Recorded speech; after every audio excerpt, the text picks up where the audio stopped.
bahwa nanti ketika saya menjadi seorang kepala desa, saya akan bikin sebuah kementerian mini. Saya akan biayai sendiri. Itu di luar konteks struktural yang ada di desa. Ini misi khusus gitu. Iya, ini memang katakanlah kita ngomong ke out of the book atau apalah, itu monggo lah penilaiannya seperti apa. Tapi yang jelas saya punya asumsi dan punya misi untuk membuat sebuah kementerian di luar struktural. Contoh.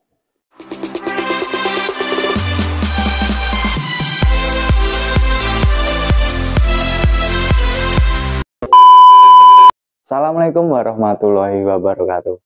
Kembali dengan saya Taufik, melanjutkan podcast yang kemarin tentang pemilu yang ada di desa saya. Kali ini saya kedatangan bakal calon yang sudah mendaftarkan dirinya ke panitia Pilkades yang ada di Dadapayam ini, yaitu Bapak Rofi. Silakan perkenalkan diri Bapak. Assalamualaikum warahmatullahi wabarakatuh. Waalaikumsalam warahmatullahi wabarakatuh. Perkenalkan, nama saya Muhammad Rofi, alamat Dusun Bulu RT 2 RW 4 Desa Dadapayam. Saya statusnya sudah menikah, punya anak 2 orang, 1 cowok, 1 perempuan, dan alhamdulillah saat ini masih sekolah di Madrasah Ibtidaiyah atau MI Dadapayam 2. Terima kasih. Semua ya Pak? Iya, semua. Ini manggilnya Pak apa Mas apa Bang ini? Pak, kayaknya Pak aja. Pak, buat ya melancarkan ini. Iya. Tapi bebas sih, bebas. Monggo. Tak enak. Soalnya masih seumuran sama kakak saya. Iya. Mas Rofi ini kakak saya yang pertama. Iya. Sibuk apa ini Mas Rofi? Saya alhamdulillah ini masih tetap konsolidasi ke masyarakat, khususnya di Desa Dadapayam. Dan memang saya profilnya memang di Mebler, jadi yang berkaitan tentang perkayuan insya Allah masih eksis, walaupun kondisi pasca pandemi ini memang baru mencoba untuk bangkit lagi. Tapi saya pikir itulah bagian dari dinamika kehidupan yang harus tetap kita jalani apapun yang terjadi. Benar. Dan tetap bersyukur gitu. Oke, terima kasih Mas Rofi. Ini saya mau sedikit tanya nih, sama kayak yang kemarin calon dari kerajaan sini kan ada satu, ya Bapak Gunawan. Terus sekarang saya mau dari Dusun Bulu ini ya Mas ya. Saya mau bertanya-tanya ini. Monggo. Sebelumnya udah pernah dalam suatu organisasi gitu, maksudnya pernah jadi apa gitu dalam berkaitan dengan profil saya. Ya, profil alhamdulillah saya 2005 sampai 2008 2009 itu menjadi ketua Karang Taruna di Dusun Bulu. Setelah itu sambil menjadi ketua Karang Taruna, kebetulan di 2006-2007 kebetulan di Dusun Bulu itu ada KUB Bulu Makmur, dan kebetulan saya udah ada itu? Sudah ada, dan kebetulan saya juga ikut dalam kegiatan kantornya, itu saya terlibat. Dan setelah itu di 2010-2011 saya kebetulan saat itu jadi BPD yang ya sepengetahuan saya jadi BPD termuda di Kecamatan Suruh, karena saat itu saya usianya 25 kalau tidak salah. Itu termuda jadi BPD 1 periode sampai 2015. Nah, 2015 sampai 2020 kemarin kebetulan saya diberikan amanah dari Bawaslu Pusat, saya sebagai pengawas pemilu di kelurahan. Pengawas pemilu di kelurahan tingkat pemilihan apa itu? Apapun, pilihan legislatif, pilihan presiden, pilihan gubernur, dan kemarin terakhir di 2020 pilihan bupati. Kebetulan saya jadi jadi ketua pengawas di tingkat desa Dadapayam. Oke, mantap. selama 5 tahun. 5 tahun ya Mas? Iya. Nggak sedikit ya? Iya, lumayan. Itu pengalamannya cukup banyak berkaitan tentang mekanisme politik yang ada di negara kita. Alhamdulillah. Oh ya Mas Rofi, apa maksud dan tujuan Mas Rofi ini untuk mendaftar menjadi kepala desa di Desa Dadapayam ini? Ya, sebenarnya itu sebuah proses yang panjang sih. Kebetulan saya itu jadi masyarakat Dadapayam itu kebetulan tidak pernah punya kesempatan seperti teman-teman yang lain untuk merantau. Iya. Jadi alhamdulillah selama hidup saya itu hampir 98% itu habis di Dadapayam. Berarti tahu. Jadi benar-benar menikmati, ya? betul-betul menikmati kehidupan yang ada di Dadapayam. Dan saya pikir saya punya prinsip gini, apapun yang terjadi tentang apapun usaha yang rencananya kita laksanakan atau apa, saya jauh lebih enak ketika semua itu bisa berjalan di Desa Dadapayam. Iya. Tidak di luar Dadapayam. Itu yang mencoba saya untuk terus bertahan, terus untuk selalu menikmati, walaupun kadang-kadang yang namanya kehidupan ada pasang surut, ada ini dan sebagainya. Saya pikir kenikmatan menjadi satu dengan bapak ibu keluarga itu jauh lebih nikmat. Itu yang coba sampai hari ini saya pertahankan. Betul. Saya juga begitu. Iya.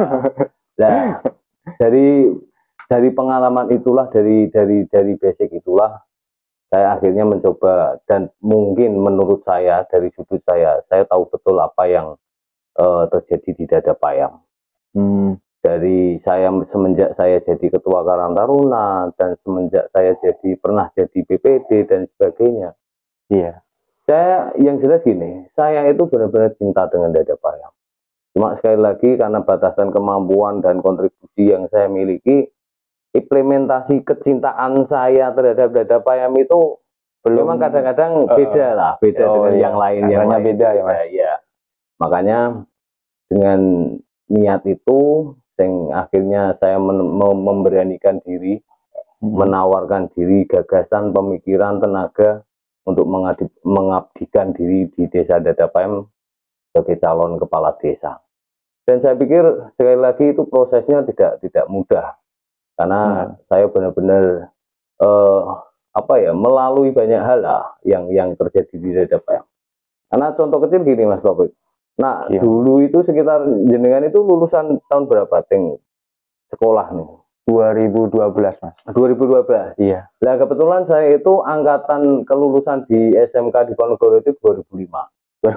Di 2006-2007 itu setelah saya sekolah, itu saya berada di Bulu itu bersama beberapa stakeholder yang ada di Bulu. Itu mungkin pertama kali Dusun Bulu itu kedatangan Ibu Bupati.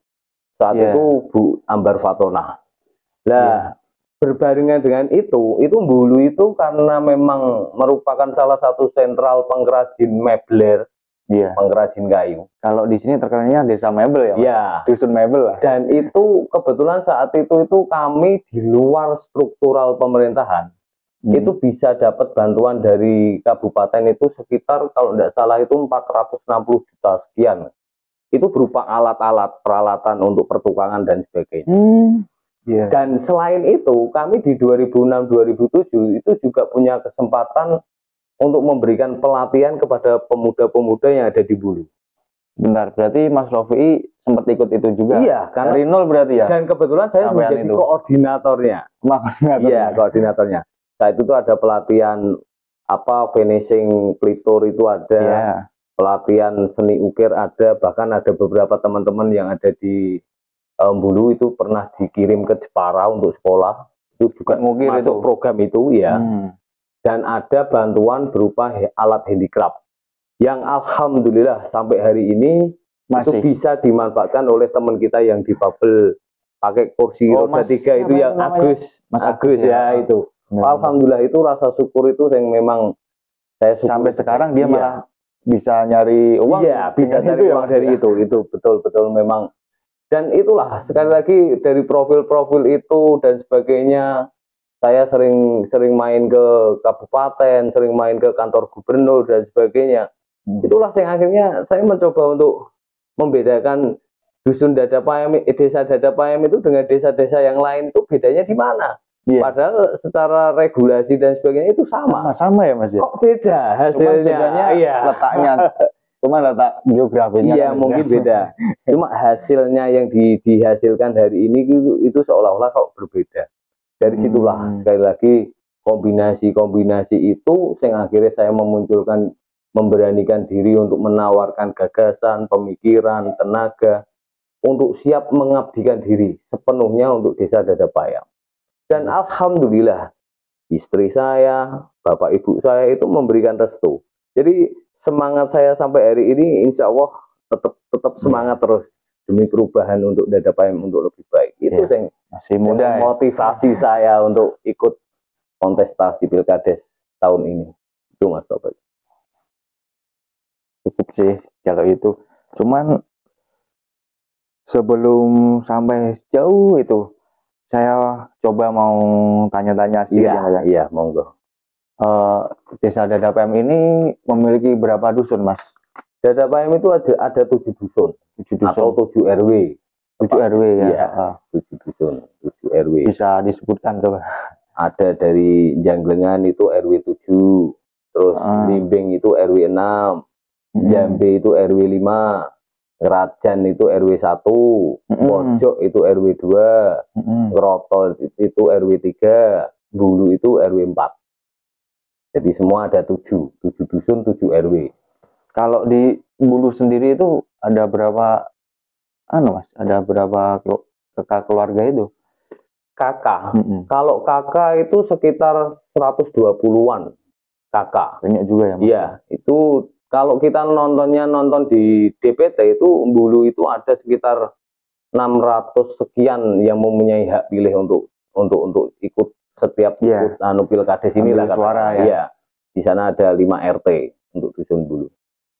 Ya memang kadang-kadang orang nggak begitu memahami bahwa di sana ada RT 5 yang sering disebut orang-orang teman-teman lingkungan sekitar sini ngenjer. Itu padahal RT 5 itu. Itu Bulu ya, Mas? Itu Bulu RT 5. Oh, benar 5. Ngenjer ki ngendi aku. Ternyata kan Bulu itu ya, Mas ya. Iya, Bulu. RT 5. RT 5. Batasnya berarti kalau yang ke bawah itu udah Roto itu ya, Mas? Iya. Ya itu kan di pas turunan dari pertigaan Ngenjer ke arah Kroto itu kan ada Gapura. Itu batasnya di situ. Iya, benar. Kalau di sebelah utaranya, sebelah arah ke Gilirjo itu batas kota, batas Kabupaten Semarang, itulah batas akhir dusun Bulunya. Gitu. Mas Rofi sudah sejauh mana ini nyiapin buat kelengkapan? Kalau saya ready semua apa? Pemberkasan sudah, kebetulan iya sudah. Alhamdulillah hari Senin kemarin itu sudah diterima sama panitia dan kebetulan saat itu juga langsung dilakukan pengecekan berkas dan sebagainya dan alhamdulillah semuanya sudah terpenuhi. Tinggal kita tunggu nanti sampai tanggal 14 itu berapa calonnya dan sebagainya, kan ada tahapan-tahapannya. Untuk saya alhamdulillah sudah clear semua. Udah update nggak, Mas? Ada berapa nih calon yang sudah? Sepengetahuan saya ada 4, itu baru sudah pemberkasan semua. Ada 4 itu sudah pemberkasan semua. Jadi saat ini yang boleh dibilang fake itu 4 itu. Ada 4. Berarti naik 1. Kemarin kan saya pas tanya-tanya Mas Gunawan itu baru 3. Ya kemarin ada incumbent yang masuk. Pemberkasannya sudah beres katanya. Mas Rofi sudah pernah ke Jambe? Sering. Punya teman-teman di situ? Banyak, alhamdulillah teman banyak. Waktu sekolah? Teman sekolah, teman dulu main bola dan sebagainya. Banyak. Dan kebetulan kulon niku karakter orang seperti saya itu sering dayang atau katakanlah sering main ke sana ke sini. Jadi mungkin itu yang menjadikan alasan ada beberapa banyak teman-teman yang akhirnya kenal dengan saya dan banyak teman, banyak relasi. Iya, iya kebetulan bisnis sisan jadi Iya, ya lumayan seorang lah. pebisnis. Ya, Biasanya barangnya Mas Rofi itu ke luar kota apa lokalan aja di sini? ya variatif sih, variatif. Karena sekali lagi kami memang ada persoalan di marketing memang yang khususnya yang ada di Dusun Bulu itu. Belum ada adminnya. Iya, karena memang kebetulan kami wadahnya itu hari ini kan memang KUB Bulu Makmur itu vakum, tidak ada kepengurusannya dan sebagainya. Nah itu yang akhirnya apa ya, baik kontrol yang ada di sentral kayu khususnya di Dusun Bulu itu menjadi tidak terorganisasi secara baik. Akhirnya kami ngandal ke door to door dari masing-masing relasi-relasi itu. Jadi memang ada yang sering keliling-keliling pakai motor ketika ada bangunan atau apa nanti ditawari dan sebagainya. Kami sifatnya door to door. Kayak seperti sales-sales itu. Iya, sales-sales. Dan saya memang kebanyakan order-order saya niku memang kebanyakan itu justru malahan dari desa-desa pelosok-pelosok. Katakanlah Ngelo, terus Ngelo itu sebelah desa kita ya? Ya, itu ikutnya Boyolali.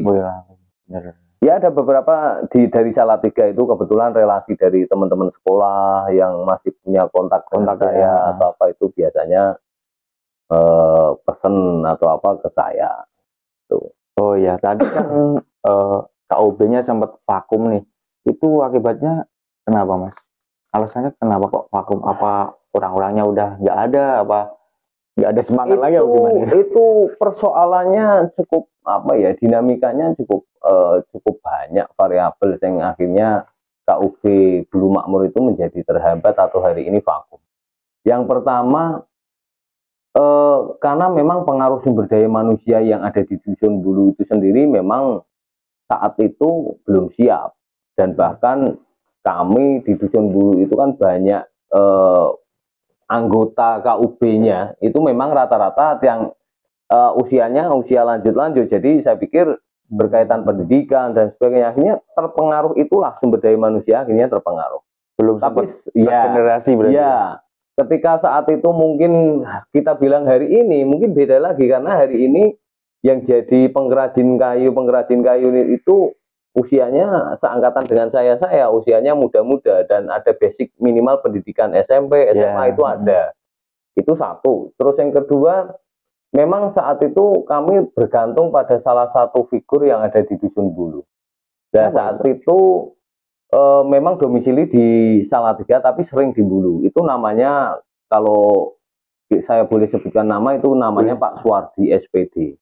Itu pribumi Bulu, cuma sekarang domisili di Salatiga. Nah kebetulan beliau akhirnya dapat panggilan kerja di Kalimantan dan sebagainya. Nah itu yang akhirnya menjadikan kami, ketergantungan kami terhadap figur Pak Suwardi itu akhirnya menjadi KUB itu menjadi terhambat. Nah berbarengan dengan itu juga kebetulan kami saat itu 2007-2008 itu dapat order yang cukup besar nilainya itu dari DAK Pulau Bali, dari Bali sana. Tapi kebetulan itu lewatnya itu furnitur apa? Iya, itu meja kursi sekolahan. Meja kursi sekolahan. Kebetulan saat itu ada persoalan-persoalan yang mungkin tidak bisa saya jelaskan secara detail, tapi yang jelas itu akhirnya menjadi sebuah tonggak untuk terjadinya keterpurukan organisasi, dan akhirnya ya itulah mungkin yang akhirnya menyebabkan KUB-nya macet dan sebagainya. Dan kebetulan saat itu KUB itu ada unit KSU, simpan usaha, serba usaha pinjaman kan gitu. Oh, uang ya? Iya. Uang ya. Nah kebetulan saat itu juga kebetulan ada manajer yang apakah katakanlah korupsi atau apalah, dan jadi akhirnya memang jadi persoalan. Itu yang mungkin menjadi sebuah variabel yang menyebabkan hari ini KUB Bulu Makmur itu vakum. Tapi sebenarnya setelah saya kemarin konsultasi dengan teman-teman dan sebagainya, sebenarnya itu bisa dihidupkan lagi. Maksudnya seperti nomor HP itu bisa diaktifkan lagi sebenarnya. Dihidupin lagi aja, Ya, Mas. cuma saya Sayang. ini kan dalam rangka mempersiapkan sumber daya manusianya dulu. Saya pikir itu jauh lebih penting karena kita berkaitan dengan teknisnya, saya pikir tidak begitu rumit lah. Tapi disiapin ngoyo-ngoyo ini dan sebagainya, ternyata manusianya tidak siap kan. Saya pikir kembali ke laptop lagi kan. Itu yang sedikit banyak uraian yang ada di KUB Bulu Makmur. Mas, motivasinya Anda menjadi kepala desa itu apa? Saya pikir gini, nonton Dada Payam hari ini seperti tadi yang saya uraikan di depan, kok beda ya Dada Payam dengan desa-desa yang lain. Kenapa kok desa-desa yang lain kok bisa terkesan lebih maju dan sebagainya. Dalam hal apa itu, Mas? Banyak hal, katakanlah kita nonton secara sesuatu yang bisa kita nikmati dan kita rasakan, kita lihat. Itu infrastruktur lah. Kenapa kok Dada Payam kok, apakah memang demografi yang seluas ini akhirnya tidak bisa tercover oleh dana desa atau apa? Iya. Tetapi ketika kita nonton desa lain, katakanlah sebagai sampel contoh lah, Dusun Lembu itu demografinya juga luas. Bahkan itu malah parah, demografinya itu naik gunung, turun gunung seperti daerah pedalaman atau apa. Tetapi saya sering main ke daerah sana, itu daerah pinggir alas dan sebagainya, tapi tidak ada itu bangunan infrastruktur yang jelek atau apa, itu tidak ada. Saya pikir arah ke ngalas, arah ke kebun, arah kemanapun itu beton semua dan ape-ape ini itu yang ada di Dusun Lembu itu. Tapi seperti Dada Payam kok seperti ini kan gitu ya. Saya pikir saya tidak bisa istilahnya nyalah ke salah satu pihak atau apa, enggak, karena itu memang banyak apa ya alasan-alasan yang mungkin bisa diperjelas lagi, entah itu masalah peraturan ini dan sebagainya. Finansial ya, Mas, ya. Dan kebetulan kan agak beda gini, bahwa Dada Payam itu ada rute yang dilewati jalur PU atau jalur kabupaten. Nah itu padahal di aturan itu kan tidak bisa menggunakan atau tidak bisa di-cover oleh dana desa. Saya pikir itu yang membedakan Dusun Lembu dengan Dada Payam. Jadi saya pikir tidak bermaksud. Seperti yang mana, Mas? Contoh dari jalur raya Dada Payam Kalimaling Salatiga itu kan termasuk jalur PU yang tidak bisa di-cover oleh dana desa. Oh iya. Terus ada lagi dari Ngrajan Pojok Ngenjer arah ke Gilirjo itu kan juga sama, itu juga jalur PU yang tidak bisa di-cover oleh dana desa. Saya pikir itu yang akhirnya mencoba saya akhirnya tidak asal nyalah ke pemerintahan saat ini atau apa, enggak. Saya pikir itu yang perlu kita perjelas lah ya. Perlu kita perjelas untuk ke semua masyarakat khususnya yang ada di Dada Payam bahwa memang hari ini jalan jelek, tetapi tidak semuanya bisa di-cover oleh dana desa. Itu yang mungkin asumsi masyarakat beda. Biar tidak ada fitnah dusta di antara kita kan gitu. Biar akhirnya kita menjawab itu secara objektif, bukan jalurnya. Iya, gitu. Aslinya kan gitu ya, Mas. Gitu. Dan itulah yang akhirnya banyak persoalan yang akhirnya contoh kita nonton apa jenenge tempat-tempat lain ada lapangan sepak bola ini dan sebagainya, padahal seperti saya kan hobi main bola. Di zaman saya dulu kan Mas Rofi padahal kadang-kadang pengen mengimplementasikan itu tapi ternyata kangen lah ya. Nah, hal-hal itu yang akhirnya salah satu alasan yang mencoba akhirnya mendorong hati nurani saya untuk memberanikan diri sebagai motivasi untuk menawarkan pemikiran, gagasan, tenaga untuk pengabdian di Desa Dada Payam. Ya, saya tidak menjudgment diri saya bahwa diri saya itu akan lebih baik atau akan menciptakan banyak hal yang hari ini tidak ada, enggak. Tapi minimal saya punya bekal pemikiran dari sana. Yang akhirnya saya coba untuk saya wujudkan, saya upayakan untuk segala sesuatu yang tadi tidak ada menjadi ada kan itu. Walaupun itu nanti tetap bentuknya kerjasama dari berbagai macam pihak, sehingga akhirnya kita gotong royong dan sebagainya untuk mewujudkan hal-hal atau apa-apa yang hari ini belum ada atau belum tersedia di Desa Dada Payam. Itu motivasi yang itu yang mungkin hari ini menyebabkan atau memberikan sebuah spirit saya untuk menjadi sebuah alasan untuk saya mencalonkan diri menjadi kepala desa. Ya, itu Tapi sekali motivasi. lagi itu dari beberapa tok loh, masih banyak Ya. hal yang Ya, diterangin aja Mas, gak apa-apa. Ini kan dari segi pembangunan. Iya. Terus yang lainnya kalau segi apa, kita buat wisata, kita buat apa, swadaya masyarakat buat Iya. untuk bekerja atau gimana, Iya. ini bisa ada usulan, mungkin bisa buat besok buat program kerjanya Mas Rofi ini. Nah, saya gini, saya akhirnya mencoba untuk menjawab secara menyeluruh apa yang tadi jenengan sampaikan, bahwa saya dalam rangka pencalonan diri menjadi seorang kepala desa Dadapayam itu kan saya juga punya visi dan misi. Iya. Visi saya dari basic yang paling dalam, paling bawah, itu saya ingin mengembalikan marwah seorang pemimpin. Bahwa seorang pemimpin itu bukan lagi istilah penguasa, otoriter dan sebagainya, bukan.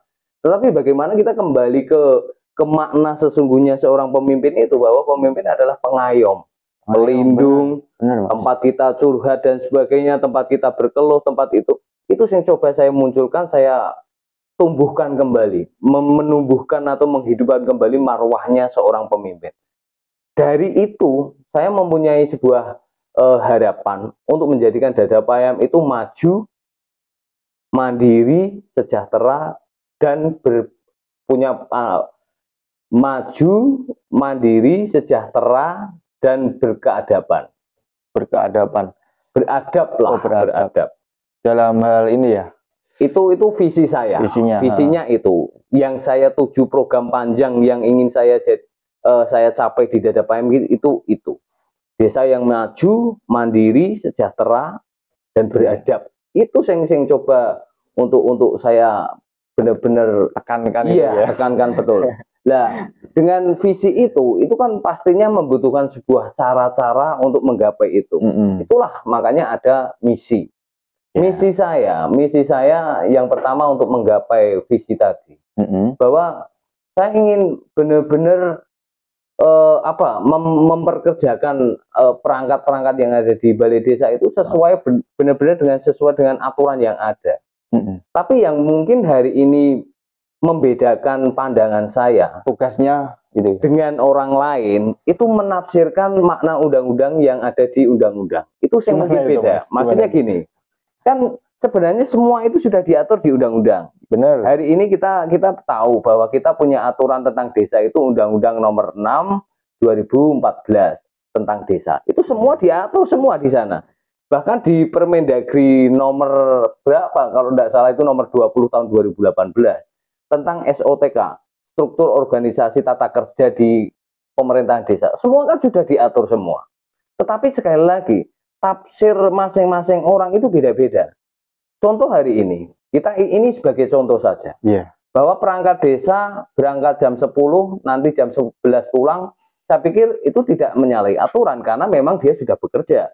Tetapi tafsir saya, khususnya bagi KUR atau KASI, itu yang sifatnya bekerjanya itu memang menjadi staf di balai desa, itu harusnya menurut tafsir saya itu bekerja berangkat jam 7:30 minimal ya pulangnya jam 2 atau jam 1 lah. Kalau begitu kan, jadi benar-benar memaksimalkan pelayanan itu. Tapi beda lagi dengan seorang KUR kewilayahan atau yang sering kita sebut kepala dusun. Itu kan beda. Itu kan konteksnya bukan di ranah balai desa, bukan di pelayanan. Dia kan harusnya hidupnya di lingkungan masyarakat setempat, berbaur dengan masyarakatnya. Itu sing mungkin akan benar-benar saya tekankan betul. Sekali lagi, walaupun itu sebatas beda tafsir antara orang lain dengan pribadi saya. Karena saya menafsirkan Undang-Undang Nomor 6 2014 itu menurut pandangannya Mas Rofi beda dengan hari ini. Sangat beda menurut saya. Nah, tetapi sekali lagi saya tidak nyalah ke si A atau si B karena tafsirnya sendiri-sendiri. Itu satu, benar-benar memperkerjakan teman-teman yang ada di balai desa sebagai perangkat dan sebagainya itu secara sesuai dengan Undang-Undang Nomor 6 2014 dan Permendagri Nomor 20 2018 sesuai dengan tafsir saya selaku seorang kepala desa di Dadapayam ketika nanti saya jadi, kan gitu. Bukan tafsir orang lain. Itu menurut pandangan pribadi. Terus yang kedua, saya pikir kita nonton kehidupan di Dadapayam, demografi dan sebagainya. Saya pikir tidak ada solusi yang lain untuk kita menuju desa mandiri itu kecuali kita memaksimalkan betul adanya BUMDes. Itu sing memang menjadi sebuah alternatif di desa untuk kita jadikan sarana kemandirian kita.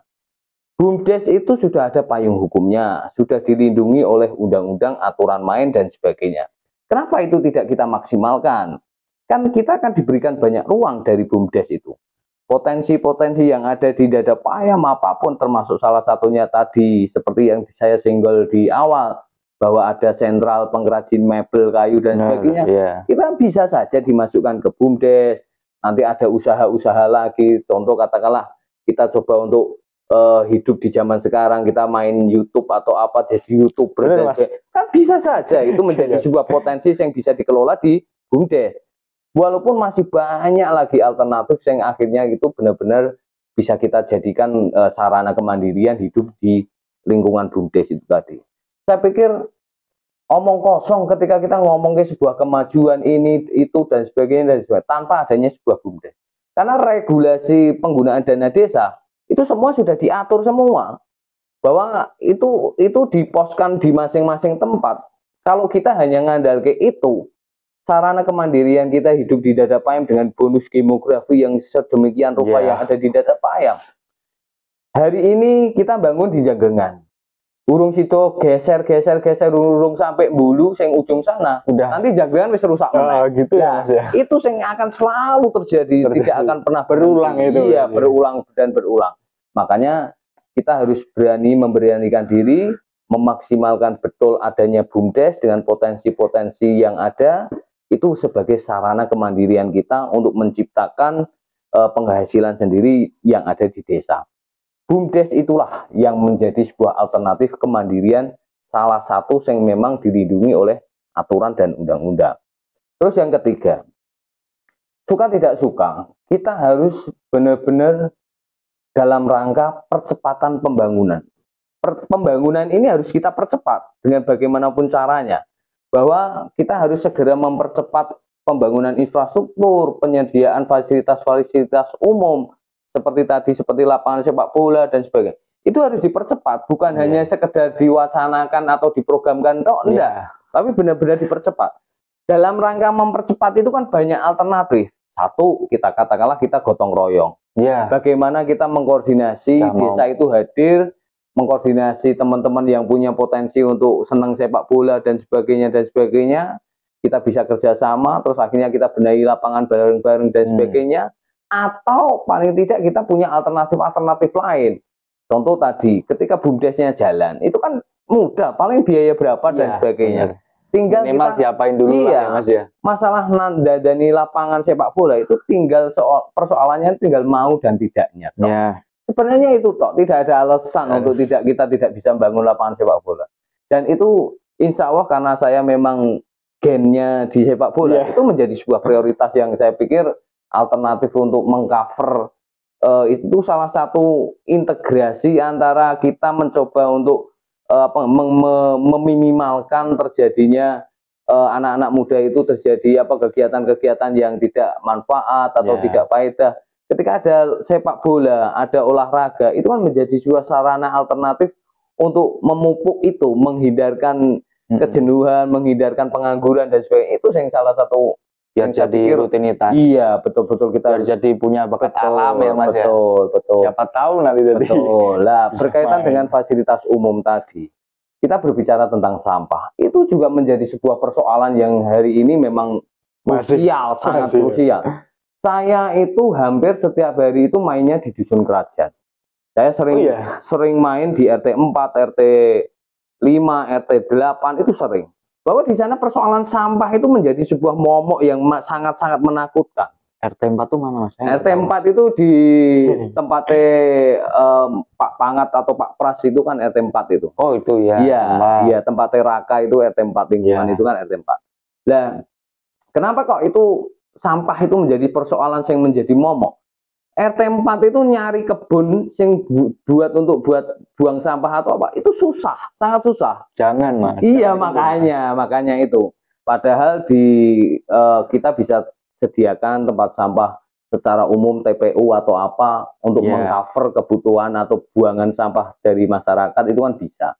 Itu sing fasilitas umum sing dari 2 tahun ini saya sering keliling, main ke sana main ke sini, itu keluhan yang memang mendasar betul yang diinginkan oleh masyarakat kebanyakan itu memang TPU pembuangan sampah itu. Cuman di mana itu, Mas? Nah, saya punya pandangan, kalau punya pandangan itu arah Dindresi. Arah Dindresi itu ada tempat tanah GG yang hari ini itu pemanfaatan tanahnya itu tidak digunakan. Nah, itu bisa kita potensikan untuk membuang TPU, pembuangan sampah dan sebagainya. Dan kalau kita arahnya ke Dindresi itu kan resiko bau dan sebagainya kan juga tercover itu karena agak jauh dari pemukiman. Benar-benar. Itu yang coba untuk benar-benar saya genjot betul dalam rangka percepatan pembangunan itu tadi. Terus yang berikutnya berkaitan tentang misi saya. Suka tidak suka kita harus punya alternatif untuk kerjasama politik. Dalam artian gini. Kerjasama politik. Ya. Dalam artian gini, kita coba untuk kedepankan sistem musyawarah mufakat. Saya khususnya saya itu tingkat desa khususnya. Kita ngomongin Dadapayam. Saya tidak mencoba untuk membatasi kebebasan berdemokrasi. Saya tidak punya pikiran untuk mengkebiri sebuah makna demokrasi. Tetapi yang kita lihat di Dadapayam hari ini, ketika partai politik itu ada 20, ya 20 partai itu pasti dapat orang semua, khususnya di desa Dadapayam. Ada yang pilih A, B, C, D, dan sebagainya. Dan itu akhirnya menjadikan sebuah alasan bahwa kita itu tidak geleng atau tidak gembleng dalam 1, 2, 3 partai tok, enggak. Tapi semua akhirnya berceceran, tidak terurai sama sekali.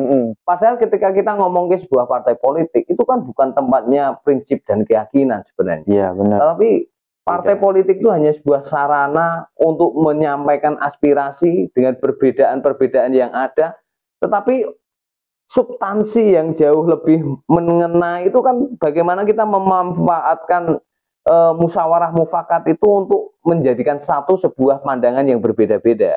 Makanya saya berharap gini, walaupun nanti ada partai 20 atau 30 atau berapa, tapi kalau bisa, saya berharap masyarakat Dadapayam itu partainya cuma 2 atau 3 maksimal. Kayak di desa sebelah itu ya? Iya, jadi biar kompak. Karena suka tidak suka, ketika hari ini kita jauh atau tidak terlibat dari beliau-beliau yang ada di Jakarta sana, kalau kita tidak menjadi salah satu bagian atau kelompok massa dari pemenang peserta pemilu atau presiden, saya pikir susah kita untuk percepatan pembangunan atau bagaimana dan sebagainya minta bantuan atau apa, saya pikir susah. Contoh gini aja secara logika sederhana. Mas Topik tidak pernah berteman dengan saya. Bahkan kalau ketemu tidak pernah menyapa. Tidak ada sebuah interaksi secara spiritual atau ikatan kontak batin atau apa, tidak pernah. Hubungan secara teknis tidak pernah.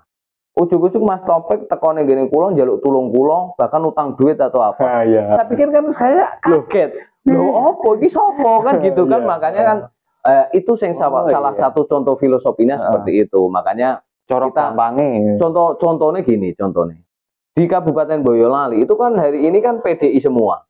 Itu kayaknya jaluk bantuan karo penguasa hari ini PDI katakanlah. Itu kan gampang dan sebagainya. Saya pikir itu salah satu alternatif di pemikiran saya, yang akhirnya saya implementasikan di sebuah misi itu tadi. Saya tidak ngomong ke harus A, B, C, D, enggak. Tapi bagaimana kita menjadikan sebuah kesatuan, kita sepakati umpama A. Ya oke, kita berarti masyarakat Dadapayam kita upayakan untuk A. Kita sepakati di B, oke kita di B. Itu kan tiap tahun mungkin beda-beda. Dan tidak harus manut seorang kepala desa harus nenggone si A atau si B, si C, tidak harus. Tapi kita benar-benar gunakan mediasi musyawarah mufakat itu tadi. Tapi opsinya sedikit aja. Iya, jangan banyak-banyak lah. Maksudnya ini kok akhirnya nanti dusun kerajaan RT 1 nyoblos si A, terus nanti di sana si B, si C, si D, Z sampai Z kan dapat semua. Itu kan akhirnya kan menjadikan lemahnya perpolitikan itu, dan akhirnya berimbas ke desa kita. Itu. Terus yang selanjutnya, memang saya sadar betul bahwa segala sesuatu yang ada di desa itu semua sudah diatur di Undang-Undang Nomor 6 2014 tentang desa. Di Permendagri pun sudah ada aturan mainnya. Bahwa segala keluh kesah yang ada di masyarakat Dadapayam khususnya, apapun kita ngomong ke olahraga, ngomong ke kesejahteraan, ngomong ke infrastruktur, ngomong ke segala tetek bengek, itu sebenarnya semua sudah di cover. Iya. Yaitu di pemerintahan desa. Katakanlah ada KIS pembangunan, ada KAUR Kesra, ada KAUR ini, KAUR ini. Semua kan di cover di sana semua sebenarnya. Iya. Tetapi kenapa kok hari ini kok kita tidak puas dengan segala sesuatu yang hari ini sudah tersedia? Makanya saya menawarkan sebuah solusi. Bahwa nanti ketika saya menjadi seorang kepala desa, saya akan bikin sebuah kementerian mini. Saya akan biayai sendiri. Itu di luar konteks struktural yang ada di desa. Ini misi khusus gitu. Iya, ini memang katakanlah kita ngomong ke out of the book atau apalah, itu monggo lah penilaiannya seperti apa. Tapi yang jelas saya punya asumsi dan punya misi untuk membuat sebuah kementerian di luar struktural. Contoh, bahwa nanti ketika saya menjadi seorang kepala desa, saya akan bikin sebuah kementerian mini. Saya akan biayai sendiri. Itu di luar konteks struktural yang ada di desa. Ini misi khusus gitu. Iya, ini memang katakanlah kita ngomong ke out of the book atau apalah, itu monggo lah penilaiannya seperti apa. Tapi yang jelas saya punya asumsi dan punya misi untuk membuat sebuah kementerian di luar struktural. Contoh, bahwa nanti ketika saya menjadi seorang kepala desa, saya akan bikin sebuah kementerian mini. Saya akan biayai sendiri. Itu di luar konteks struktural yang ada di desa. Ini misi khusus gitu. Iya, ini memang katakanlah kita ngomong ke out of the book atau apalah, itu monggo lah penilaiannya seperti apa. Tapi yang jelas saya punya asumsi dan punya misi untuk membuat sebuah kementerian di luar struktural. Contoh, bahwa nanti ketika saya menjadi seorang kepala desa, saya akan bikin sebuah kementerian mini. Saya akan biayai sendiri. Itu di luar konteks struktural yang ada di desa. Ini misi khusus gitu. Iya, ini memang katakanlah kita ngomong ke out of the book atau apalah, itu monggo lah penilaiannya seperti apa. Tapi yang jelas saya punya asumsi dan punya misi untuk membuat sebuah kementerian di luar struktural. Contoh, di luar. Mas Topik bukan RT, bukan perangkat, bukan siapa-siapa. Tapi kebetulan Mas Topik senang olahraga. Nanti akan saya ajak dalam bidang olahraga. Nanti Sobo Jakarta, Sobo Semarang, ketemu DPR sana, ketemu sini, gitu.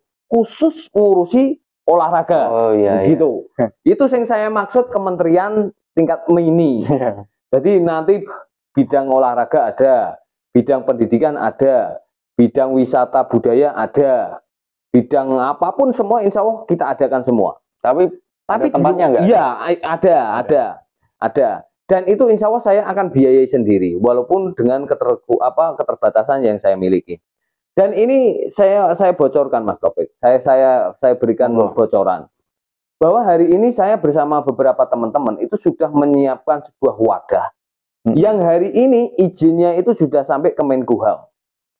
Saya sekali, Mas. Iya, itu saya sengaja bikin sebuah wadah untuk menampung segala sesuatu aspirasi atau bakat-bakat yang terpendam yang ada di masyarakat Dadapayam. Entah itu kesenian, entah itu olahraga, entah itu keterampilan dan sebagainya. Itu kami sudah siapkan. Dan tempatnya pun ini sudah kami siapkan. Tapi proses mau ini baru penggalangan dana untuk pembangunan gedungnya atau apanya lah, tempat kumpul-kumpul lah. Yo orang gedung lah, orang ketung gubuk atau apa ada untuk tempat base camp kita kumpul-kumpul, kita diskusi. Itu saya tidak omong kosong, Mas Topik, bahwa itu benar-benar saya sediakan betul. Izinnya segala sesuatunya sudah proses semua. Dan insya Allah dalam waktu 1 bulan ke depan ini sudah fix semua berkaitan izinnya. Izinnya udah fix semua. Iya. Dan bahkan kami punya rencana nanti ada mentor-mentor yang kami datangkan untuk mengisi di narasumber di perkumpulan diskusi itu tadi. Insya Allah kami siapkan betul. Itu yang berkaitan tentang misi saya akan menciptakan kementerian mini, tingkat mini lah, tingkat desa lah, walaupun itu dianggap terlalu lebay atau apa, tapi lehan jenengke masalahnya kangelan. Saya pikir jenengkene penake gitu aja. Kementerian mini yang nanti fokus ngurusi pendidikan ada, ngurusi olahraga ada. Ya saya pikir berkaitan dengan kebutuhan yang ada di hari ini di Dada Payam, kita ngomong ke pendidikan, ngomong ke keagamaan, ngomong ke olahraga, pekerjaan, keterampilan, mungkin itulah, tidak jauh dari situlah, mungkin itu yang benar-benar. Terus yang terakhir, ini bukan sesuatu yang saya anggap akhirnya tidak penting, terus akhirnya saya kasihkan nomor terakhir, bukan. Tetapi justru ini menjadi sebuah pelindung dari 5 program yang saya sampaikan di awal tadi. Ini menjadi sebuah cara bahasane iki tumbuh ono tutupe itu tadi. Nah, istilah orang Jawa ono tumbuh ono tutupe. Ini program yang terakhir nomor 6, yaitu saya akan banyak menggalangkan kegiatan-kegiatan keagamaan. Contoh, majelis sholawat, ini dan sebagainya. Karena itu salah satu sarana spiritual untuk pembenahan moral yang ada di Desa Dada Payam. Saya pikir sehebat apapun pemikiran kita, pendidikan kita, kecerdasan kita, hebatnya awake dhewe membuat sebuah infrastruktur, membuat sebuah program dan sebagainya. Saya pikir tidak akan ada artinya ketika kita tidak beradab, tidak bermoral. Makanya salah satu alternatif untuk memupukkan rasa moral yang baik dan benar itu kegiatan-kegiatan spiritual keagamaan. Itu memang sengaja saya taruh di nomor 6, tetapi sekali lagi itu hanya untuk melindungi atau mengcover sebagai tutup 5 program yang ada di atas tadi. Contoh majelis sholawat. Kita tidak usah jauh-jauh, tidak usah terlalu banyak berasumsi atau apa, enggak. Ketika Dada Payam ono sholawatan Habib Syekh atau apa, PWW sudah mempengaruhi psikis dari masyarakat Dada Payam. Saya pikir orang mau berbuat ini dan sebagainya, krungu sholawatan, krungu iki wis. Saya pikir itu penting. Makanya saya fokus di kegiatan-kegiatan spiritual keagamaan itu. Banyak. Nanti memang kalau memang memungkinkan kita bikin kegiatan-kegiatan manakipan, kegiatan-kegiatan majelis sholawat. Nanti ada kita istilah bedah kitab kuning atau apa, kontek Itu benar-benar kita harus fokuskan betul. Karena sekali lagi hari ini kita memang di Dada Payam, selain kita terpengaruh dipersoalkan tentang kebutuhan-kebutuhan fisik, infrastruktur atau apa dan sebagainya. Tetapi jauh yang lebih penting dan mendasar dan hari ini mempengaruhi hari ini seperti ini Dada Payam, itu moral kita. Moral masyarakat Dada Payam itu benar-benar ya Allah, kita mengkhawatirkan betul. Iya. Bukan saya sok suci atau apa enggak, tapi saya pikir apa sih yang harus kita berikan untuk teman-teman kita yang ada di Dada Payam, teman-teman muda kita dan sebagainya. Untuk membantu atau istilahnya memberikan sebuah wacana, memberikan sebuah gambaran yang lain bahwa kita itu butuh moral yang baik. Itu sing saya pikir modal utama untuk ngomong ke Dada Payam katanya pengen maju, pengen ini. Tanpa itu saya pikir nonsen lah. Itu sing. Lah, itu visi misi yang mungkin perlu saya sampaikan. Saya tidak perlu panjang banyak-banyak, tapi sekali lagi dalam mengurai itu saya siap menyediakan waktu 24 jam. Telepon atau apa, saya kebetulan wifi juga ada, insya Allah 24 jam selama tidak mati lampu. Berkaitan pembedahan visi misi yang saya sampaikan, saya siap menerima teman-teman untuk diskusi atau apa, memperjelas atau apa. Welcome, terbuka di rumah saya atau telepon atau apa, siap. Itu berkaitan visi misi. Oke, terus ada lagi nih Mas. Perubahan apa yang akan Anda lakukan jika saudara terpilih menjadi kepala desa dalam rangka melaksanakan pembangunan fisik itu sendiri maupun mental?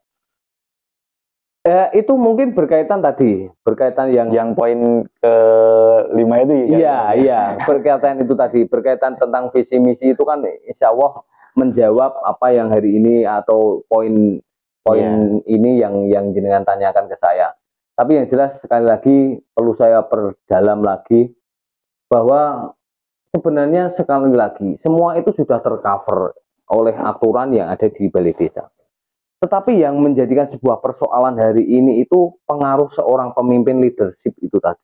Ya, kepemimpinannya. Iya, kalau kita disediakan regulasi sistem sebaik apapun, tapi penolane leadernya itu SDM-nya nggak gaduh, terus cara berpikirnya pun sempit dan sebagainya, bahkan tidak ada istilah uji publik atau apa, membandingkan atau berkunjungan industri ke tempat lain atau apa. Saya studi banding. Iya, studi banding. Itu saya pikir dia hanya fokus di satu titik tok. Dan pemikirannya akhirnya juga tidak bisa berkembang. Dan itulah akhirnya sudut yang sempit itu akhirnya menafsirkan aturan yang ada hari ini itu akhirnya menjadi sempit juga. Makanya saya pikir saya tidak bermaksud untuk sombong atau apa, enggak. Tapi bagaimana saya mencoba menilai. Semakin luas kita punya sudut kita untuk memandang, itu kita akan semakin bijaksana menentukan atau menilai sesuatu kan gitu. Tapi ketika Amit Sewu, kita tidak pernah studi banding ke sana, tidak pernah tahu desa sana, tidak pernah belajar lah gitu. Iya, saya pikir ya tidak mungkin akan muncul sebuah improvisasi atau sesuatu yang akhirnya kita munculkan sesuatu yang baru atau apa, kan saya pikir sulit. Dan saya tinggal mengoptimalkan itu, mengupayakan itu sesuai dengan tafsir yang saya ketahui, memperkerjakan secara profesional dan sebagainya. Dan di sisi lain saya menyiapkan itu tadi, kementerian mini itu tadi. Karena sekali lagi, kadang-kadang kalau kita hanya terpaku pada sebuah regulasi, contoh saya punya Kaur Kesra, katakanlah, saya sebagai seorang kepala desa. Kaur Kesra itu padahal bidangnya ada di pemuda olahraga, itu di Kaur Kesra, seni budaya itu di Kaur Kesra, semuanya tuh hampir kebutuhan hari ini itu ditanggung oleh Kaur Kesra. Tetapi karena porsi, kemampuan, keterbatasan regulasi dan sebagainya, akhirnya Kaur Kesra ini pun tidak mungkin bisa berkembang terbang bebas seperti keluar sana keluar sini, kan tidak mungkin bisa. Makanya untuk mengcover, untuk melengkapi, untuk mencoba untuk mendampingi kebutuhan Kaur Kesra, saya ciptakan itu tadi, kementerian mini itu tadi.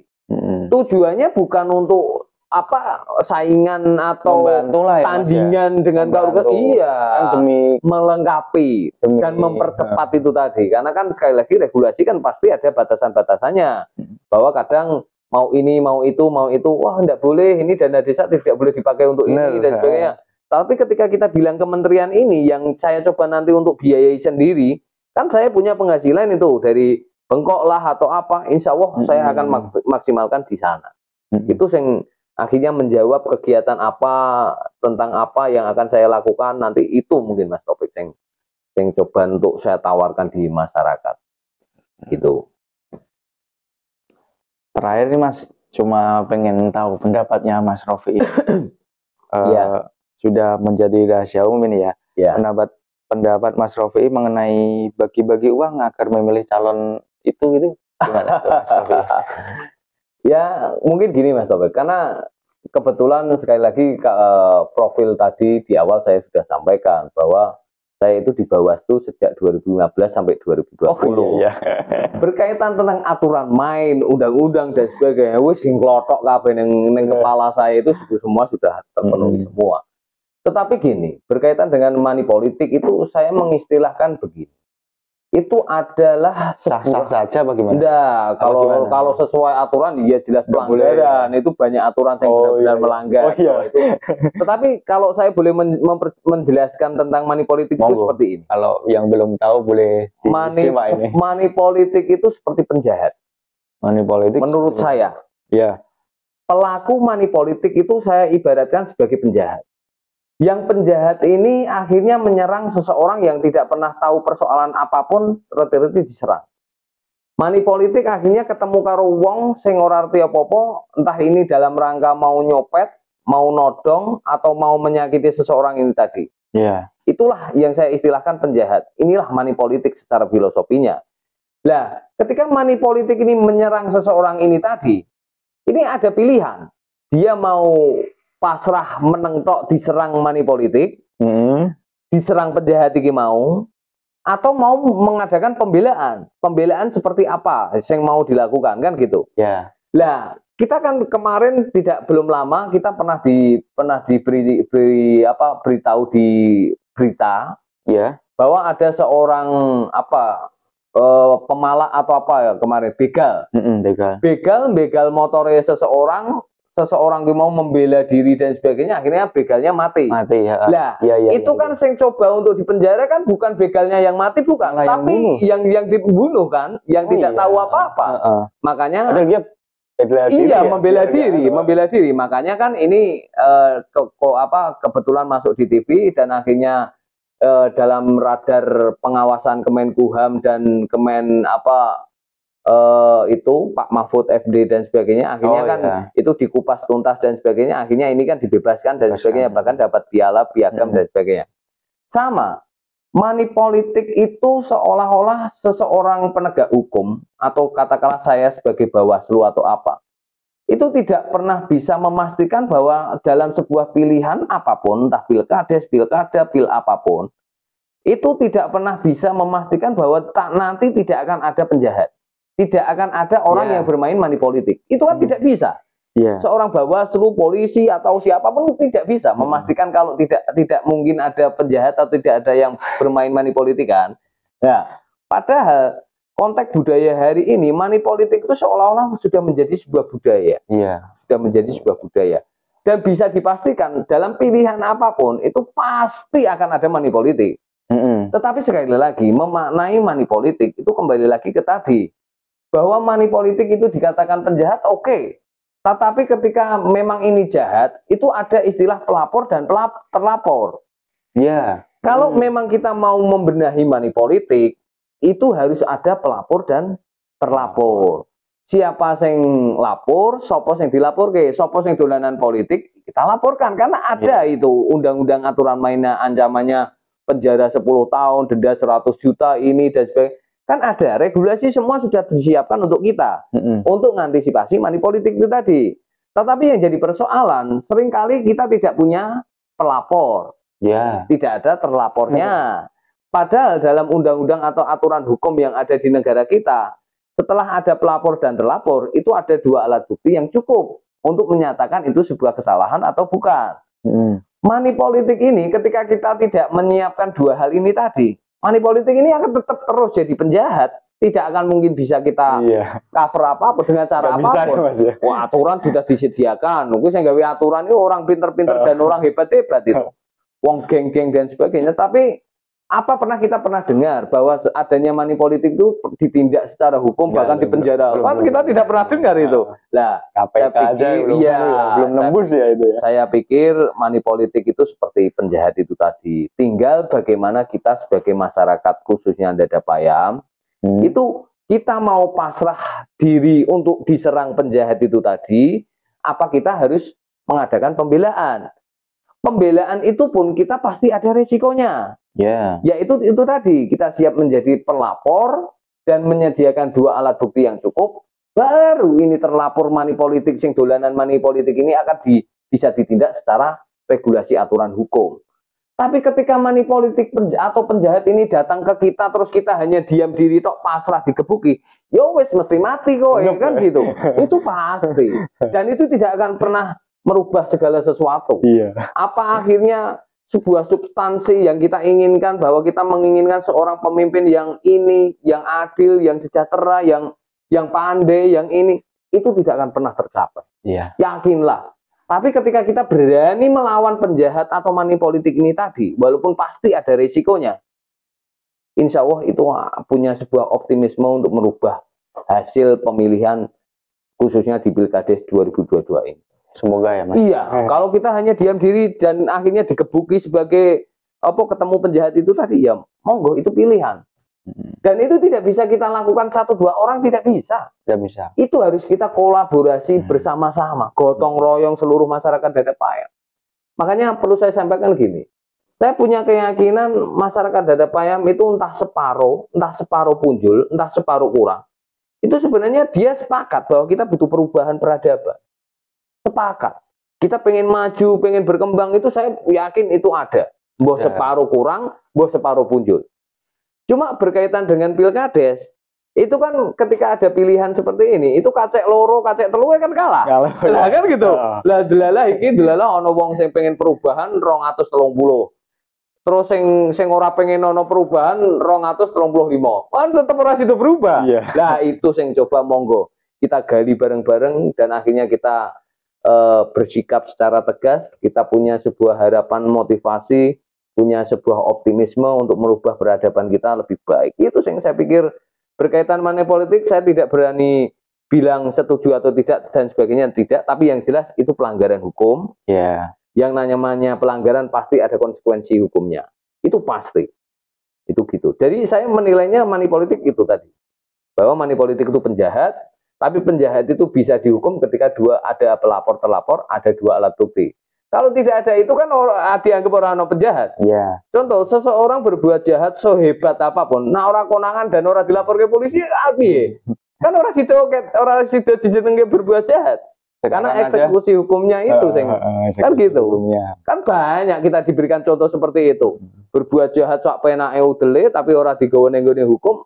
Akhirnya kan lah menilai jahat karo ora piye kuwi. Wong ora dipenjara ora iki kan gitu. Masuk ke ranah hukum ya. Mas? Itu makanya sekali lagi berkaitan tentang masyarakat Dadap Payam itu sebenarnya persoalan moral itu yang sangat-sangat vital dan sangat penting sekali.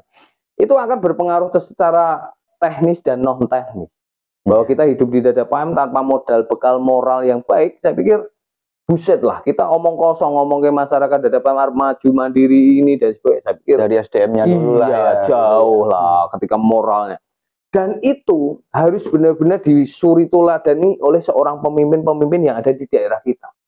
Entah itu seorang pemimpin di tingkat RT, entah itu pemimpin di pengajian, entah itu pemimpin di tingkat keluarga atau apa. Moral itu menjadi syarat utama. Kalau kita masih dipimpin oleh orang-orang yang tak bermoral, saya pikir sulit lah kita ngomong ke perkembangan kemajuan atau perubahan peradaban. Ya kita nikmati kehidupan yang ada ini. Ya gitu, mungkin gitu Mas. Oke, menarik sekali podcast hari ini teman-teman ya. Maaf ya, ini saya selalu ngobrol serius. Ya. Untuk guya-guya ini saya bidang-bidang tertentu lah. Semua poin sudah terjawab dari Mas Rofi. Ya semoga nanti masih ada ya Mas ya. Kalau ada yang daftar lagi kan ini masih balon ya Mas. Iya, masih bakal calon. Kita tunggu sampai tanggal 14 September nanti, tinggal kita nonton calonnya berapa. Dan akhirnya kita mau seleksi tambahan atau enggak dan sebagainya kan nunggu tahapan. Semoga aja enggak ya Mas. Apa gimana? Ya saya pikir harapannya Mas Rofi gimana? Nah saya pikir gini, apapun yang terjadi kita nikmati. Tapi saya tetap fokus di nawaitu saya sejak 2 tahun yang lalu, sejak saya hidup di Dadap Payam. Saya jalannya tetap ke sana. Walaupun digoda dengan sebagai apapun, bahwa calonnya kita 30-40, saya tetap arahnya mau ke sana kok. Jadi saya pikir enggak pengaruh lah dengan itu. Nah saya gitu. Jadi monggo lah. Iya, monggo mau nyalon kabeh ya ento, mau ini monggo. Sejak awal kan saya kan gini Mas Topik. Sejak awal sebelum katakanlah kita ngomong ke setelah lebaran kemarin. Itu kan calon kan hanya 2. Oh iya. Kok setelah lebaran kok calonnya kok pirang-pirang opo kuwi mergo entuk pupuk urea atau apa dan akhirnya sekarang muncul pirang-pirang kayak kita enggak tahu. Iya. Dan bahkan nawaitunya seperti apa kan monggo kita enggak tahu, itu kedalaman masing-masing. Ya mungkin. Tapi kita optimis saja bahwa hari ini yang muncul-muncul itu pasti ingin membawa sebuah perubahan peradaban untuk Dadap Payam yang lebih baik. Kita optimis itu aja. Jadi calonnya mau 20, 30, 40 monggo kan niatnya gitu. Bagus yang iya memajukan desa kita. Betul. Oke, sekian dulu podcast dari saya. Oh sebentar, masih ada bonus nih Mas. Apa ini? Mas Rofi monggo boleh closing statement. Boleh promosi Mas Rofi. Iya, terima kasih. Mungkin gini, terima kasih saya telah diberikan kesempatan oleh Mas Topik untuk kita diskusi bareng-bareng, ngobrol panjang berkaitan tentang Desa Dadap Payam dan khususnya berkaitan tentang Pilkades ini. Dalam closing statement saya ingin sampaikan begini. Saya mengucapkan terima kasih banyak kepada teman-teman simpatisan yang ada di Dusun Janglengan, yang ada di Dusun Jambe, Dusun Blimbing, Dusun Kerajaan, Dusun Pojok, Kroto, Bulu, dan semuanya. Saya sangat berterima kasih dan saya mengapresiasi perjuangan-perjuangan yang jenengan-jenengan dari awal pemikiran, pandangan yang telah kita samakan persepsinya dan akhirnya kita perjuangkan bareng-bareng. Saya mengucapkan banyak terima kasih. Dan semoga teman-teman simpatisan yang ada di wilayah masing-masing diberikan kesehatan dan panjang umur. Amin. Saya berharap tentang sesuatu yang kita sepakati di awal tentang rencana menggapai sebuah perubahan peradaban Dadapayam lebih maju. Jenengan-jenengan yang ada di wilayah masing-masing yang kemarin sudah diberikan tugas, tolong tugas itu diselesaikan atau dilaksanakan sebaik-baiknya dan penuh rasa tanggung jawab. Memang berat, itu memang sebuah pengorbanan yang entah itu waktu, tenaga, pikiran, harta, benda, dan sebagainya. Itulah perjuangan. Saya berharap teman-teman fokus untuk mengerjakan tugas-tugas yang telah diberikan, dan saya berharap dalam politik hari ini kita tidak bisa menghindari kemungkinan terjadinya sebuah senggolan, salah persepsi, salah sangka, salah paham, dan sebagainya. Tetapi saya sangat menekankan ke teman-teman semua bahwa kita tetap terima itu secara dingin, kita musyawarahkan secara baik-baik, kita selesaikan segala sesuatunya dengan otak yang dingin, tidak perlu kita pakai emosi dan sebagainya, semua selesaikan secara baik-baik. Dan ketika nanti mungkin ada resiko-resiko yang berkaitan tentang politik, khususnya Pilkades Dadapayam nanti di 2022 30 Oktober nanti, saya berharap teman-teman selalu komunikasi ke saya, karena sekali lagi saya sebagai aktor utamanya, saya tidak akan pernah terima ketika teman-teman simpatisan yang ada di wilayah-wilayah itu merasakan sakit duluan, merasakan pahitnya duluan sebelum saya yang merasakan. Saya berharap teman-teman ketika memang ada persoalan, perselisihan paham dan sebagainya, tolong beritahu saya ketika nanti memang berisiko untuk tersakiti atau terciderai, biar saya menjadi garda yang terdepan untuk merasakan yang pertama kali kemungkinan-kemungkinan itu. Jangan takut dengan ancaman, jangan takut dengan intimidasi dan sebagainya. Saya akan selalu berada di garda terdepan jenengan-jenengan. Saya pastikan jenengan terluka, saya dulu yang akan terluka. Mari berjuang bareng-bareng untuk Desa Dadapayam, kita fokus, jangan lupa kita berdoa bahwa Allah itu punya kuasa untuk segala sesuatu. Saya berharap itu benar-benar dicamkan ke teman-teman, tetap dingin, kita ciptakan Pilkades ini dengan damai, sesuai dengan tujuan dan harapan kita. Terima kasih. Oke, terima kasih. Demikian dari podcast saya. Terima kasih atas kedatangannya ya Mas. Iya, Mas Topik. Saya berharap nanti ke depan ada lagi, karena gini. Oh, pasti. Kalau ada narasumbernya atau apa kan enak, biar lebih kedalaman dan sebagainya gitu. Iya. Saya sangat support sekali dengan kegiatan-kegiatan yang dilakukan seperti Mas Topik ini. Siapa tahu nanti ada teman-teman yang lain bisa ini kan. Bisa. Ya, semoga sukses. Terima kasih. Terima kasih ya Mas. Terima kasih sama-sama.